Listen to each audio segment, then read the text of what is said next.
7.1 Introduction.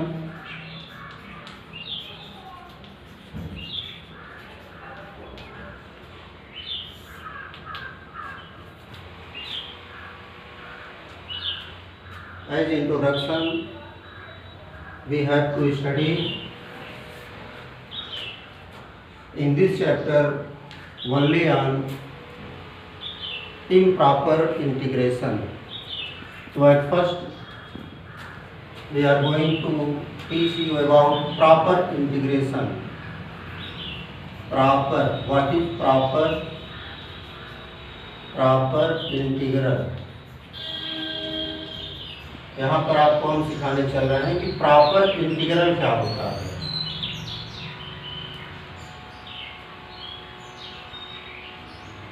तो आपको इसमें ये कंसीडर करना है the integral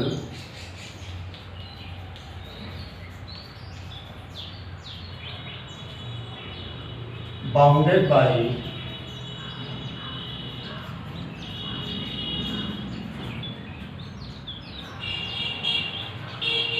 constant bounded by finite limit as integral a to b fx dx or integration 1 to 2 fx dx or integral 0 to 3 fx dx, where fx is any function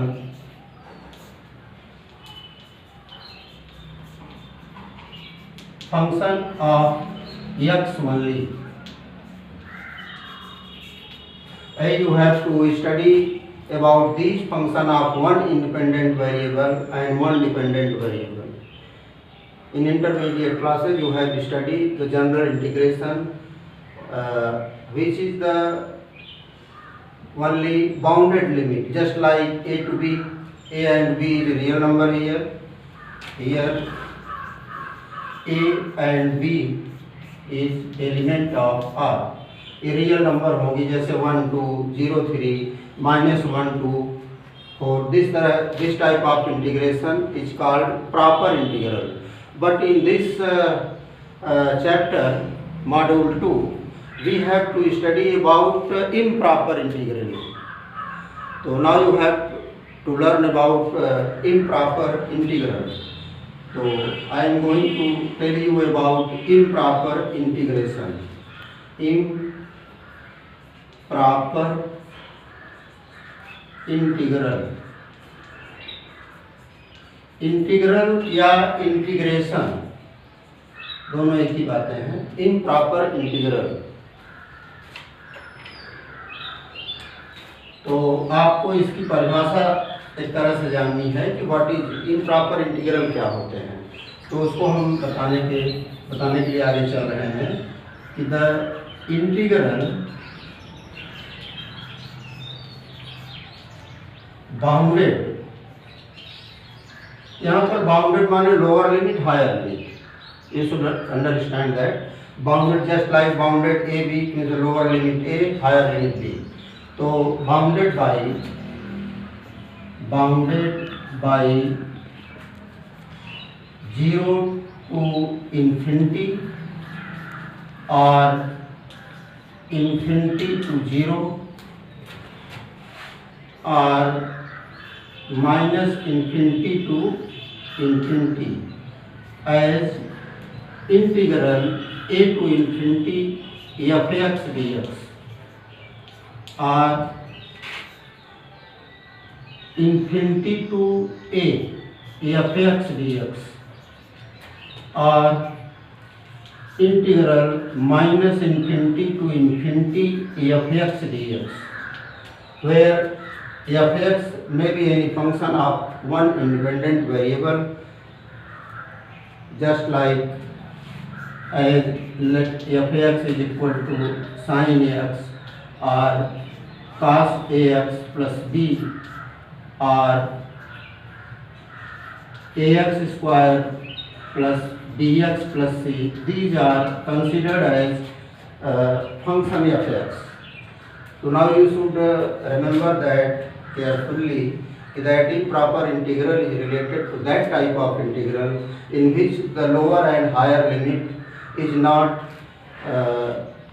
only bounded constant, just like 1 to ab 03, you can consider as a geographic figure, just like let considering this is x axis. इसको नीचे लेते हैं क्रम से, नहीं तो क्रम टूट जाएगा। तो इसको हमें फिर से ये सब बताइए हो रहा है। Yes sir.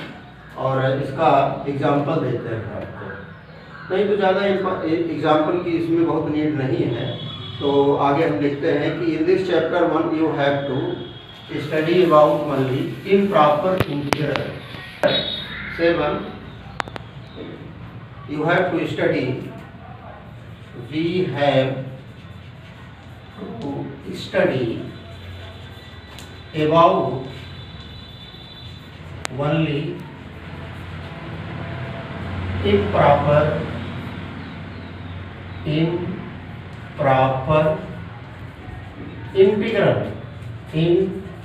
इंटीग्रेशन या इंटीग्रल एक ही बात होती है।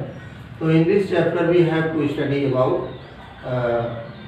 Improper integration. तो आपको याद दिलाएं कि in this module 2 only some standard type of improper integration is considered for study in this module chapter number 7, just like beta gamma. Beta function पहले लिखते हैं gamma function and beta function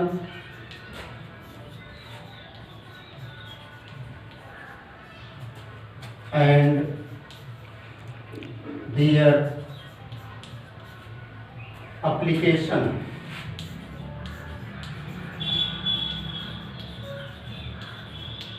to find area and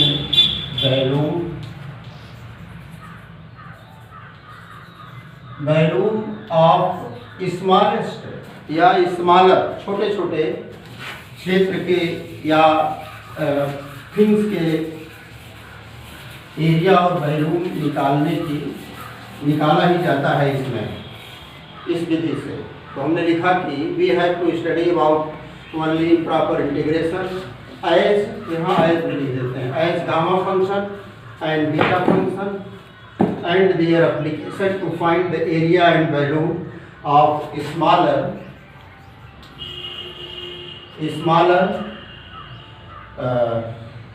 units. Here units means also smaller area or value. So again in the next topic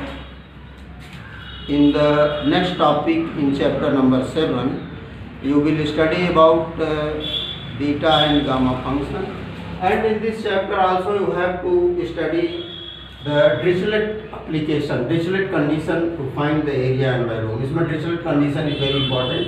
इस साल Dirichlet condition पर एक numerical 10 mark का guarantee से आएगा, क्योंकि इसके पहले तो था एक कोर्स तो नया जुड़ा हुआ है, लेकिन Dirichlet कंडीशन पर हम आपको 3-4 सवाल लिख करके बाद में सप्लाई करेंगे और उसको आप देखेंगे एज असाइनमेंट, इसका भी सवाल देंगे। तो at first we have to study gamma function, then beta function, then Dirichlet condition. तो आइए हम पढ़ते हैं कि व्हाट इज गामा फंक्शन। तो आइए हम आपको गामा फंक्शन के अबाउट आपको चीज़ें बताते हैं, जो भी शार्ट में आपको पढ़ना होगा उसे हम आपको सिखाते हैं। What are the gamma function. तो पहले आपको पढ़ना है गामा फंक्शन। जैसे बताइए मेरा 7.2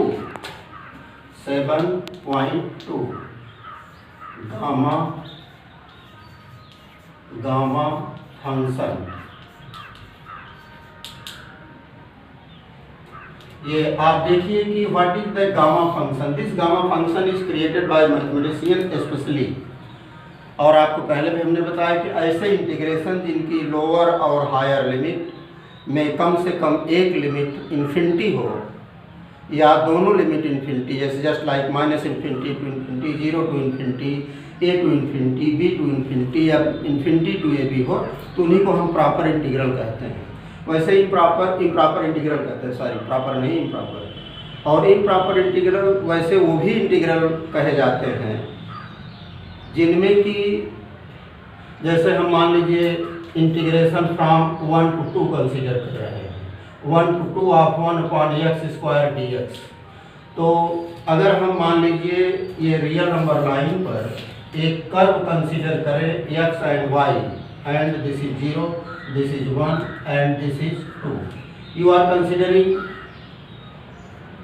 नहीं इसको -1 बना लीजिए तब सही होगा, -1 to 2, और मेरा कोई कर्व इस तरफ लाई आउट कर रहा है in the xy plane, that is f(x) = 1/x², then we are seeing that x = 0, putting x = 0 in this integral, the value of 1/x² will become infinity, जैसे this will be equal to -1 to 2 and 1/0 dx।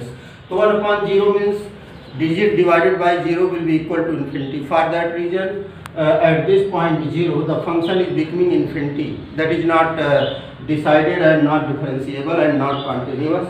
For that reason this type of function are also called improper.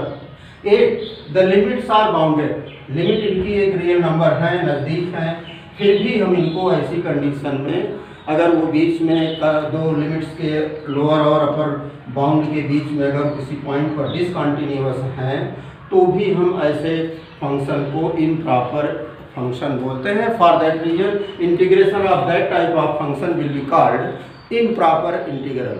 तो एक तो ये परिभाषा हुई improper की कि limit should be infinity to infinity, और one limit should be infinity, और other limit if not is infinity, then also in that condition you will say that type of integration will be called improper. But in other way, if in any condition the any given function just like 1/x² limit -1 to 2 तो है, ये limit infinity नहीं है कोई भी, लेकिन फिर भी -1 और 2 के बीच में एट 0 पर ये फंक्शन इन्फिनिटी हो रहा है, तो ऐसे फंक्शन को भी हम इम्प्रॉपर इंटीग्रल बोलते हैं। Because at the point of x = 0 means middle between -1 to 2, इनकी बाउंडेड कंडीशन -1 to 2 पर इंटीग्रल कंसीडर किया गया है, लेकिन इनके कंसिडरेटेड बाउंडेड लिमिट्स के बीच में ही है डिसकंटिन्यूअस है। तो इसलिए इस तरह के फंक्शन को भी हम, इसके और भी एग्जांपल आप ले सकते हैं, जैसे हम कंसीडर करें 1 to 1 और कंसीडर कर लें 1/x² - 4 dx। तो इसमें आप देख रहे हैं कि x = 2 पर, तो यहाँ पर 1 ले लें और यहाँ पर 2 बना लीजिए, तो x² - 1 है, तो इसका फैक्टर करेंगे तो 1 फैक्टर विल बी x + 1 और x second factor will be x - 1, तो then this can be written as x + 1 and x - 1 and dx। In this condition also you are saying that point x = 1 पर यह term 0 होगा and denominator will be 0, for that reason the value of this function will be infinity। इस तरह के function improper कहे जाते हैं। Study only gamma function.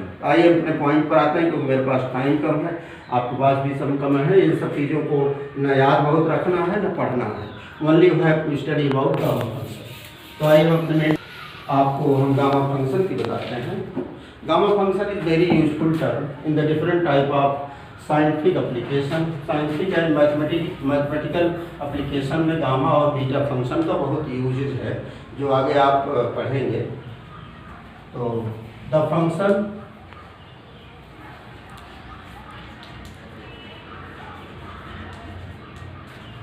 Of the form integral 0 to infinity e power minus x and x power n minus 1 dx is called gamma function। Gamma, इसको हम gamma function बोलेंगे। e power minus x into x power n minus this is n is gamma function। This gamma function is function of N not X. यह N का function है varying the value, और एक condition है where always N is positive, N is greater than 1, ये negative नहीं हो सकता।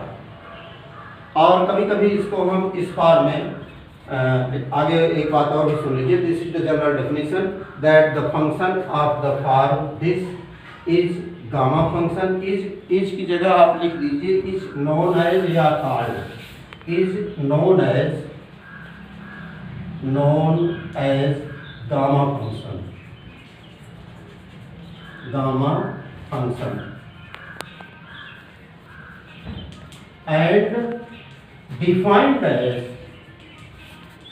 defined as gamma n. Gamma n is equal to 0 to infinity and e power minus x into x power n minus 1 dx होता है।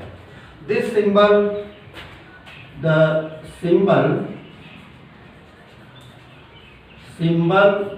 this is read as, इसको पढ़ते हैं read as gamma, इसको गामा बोलेंगे। ये लेटर जो है उल्टा एल है ए, आप जानते हैं एल ऐसे होता है, इसको उलट दीजिए, इसका हाथ पैर ऊपर नीचे कर देंगे तो इसे गामा बोलते हैं। This symbol stand for gamma, जैसे आप पहले पढ़ चुके हैं दिस स्टैंड फॉर फैक्टोरियल, वैसे आप सीख लेंगे दिस इज कॉल्ड गामा, ऐसे लिखेंगे उलट करके तो आप इसे गामा पढ़ेंगे, भूलिएगा मत।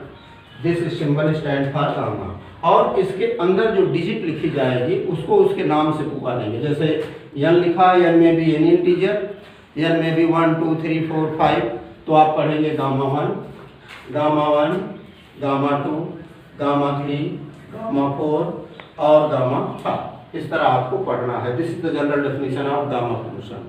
आप इसमें देखिए this function is product of two function, separately E power minus X है और यहाँ पर, और इसका प्रोडक्ट है एक्स पावर एन माइनस 1। इस ई पावर माइनस एक्स में कहीं पर एन नहीं है और इस टर्म में एन माइनस पावर उसकी एन माइनस 1 है। अगर मान लीजिए एन को आप 0 ले लेते हैं तो यह इसकी पावर माइनस 1 हो जाएगी, जो कि एक्स नीचे चला जाएगा, डिवाइडेड में हो जाएगा। तो फॉर दैट रीजन ये फंक्शन डिसाइडेड नहीं होता है, इसलिए एन की वैल्यू सदैव पॉजिटिव ही होती है और 0 से बड़ी होगी। 0 से बड़ी मतलब 1 होगी, 2 होगी, 3 होगी, 4 होगी। तो इस तरह ये this gamma function is function of real number N digit, ये एन का फंक्शन है न कि एक्स का। इसमें एन की वैल्यू 1 2 3 4 5 6 बदलते जाएंगे और इसकी नई नई वैल्यू मिलती जाएगी। तो आगे हम आइए इस गामा फंक्शन को, आप मुझे उम्मीद है कि आप रट चुके होंगे और इस गामा फंक्शन को इस फॉर्मेट में भी देखिए लिखा जा सकता है। This can be written as integral 0 to infinity and x power n minus 1 upon e power plus x dx भी लिख सकते हैं। तो e power minus x is only dividing term है, ये डिवाइड करता है x पावर n माइनस 1 की वैल्यू को, ऑलवेज ये डिवाइड करता है। तो डिवाइडिंग टर्म है, इसको डिनोमिनेटर में ले जाएंगे तो ये प्लस हो जाता है। तो इसके भी बहुत से एप्लीकेशन हैं, बहुत से यूज हैं, हम आगे उसको आपको ज़रूरत पड़ने पर बताने वाले हैं। तो आइए हम इस फंक्शन पर जो एक dx है dx और इसको बोलते हैं गामा n। हमें उम्मीद है कि यही फंक्शन है गामा फंक्शन यही है, इसे आपको में बैठ गया होगा। ये -1 dx है ऐसे। तो आइए हम गामा फंक्शन पर कुछ प्रॉब्लम आपको बताते हैं। There is some result about gamma function, कुछ रिजल्ट इनके परिणाम हैं ताकि कोर्स को हम आगे बढ़ाते हैं। तो गामा आपको हमने बताया कि यानी कि डिजिट, जैसे gamma of 1, gamma of 2, gamma of 3। तो at first we have to going to study about gamma. आप बुक जब ओपन करेंगे, नई बुक जो प्रिंट होकर आई है, पुरानी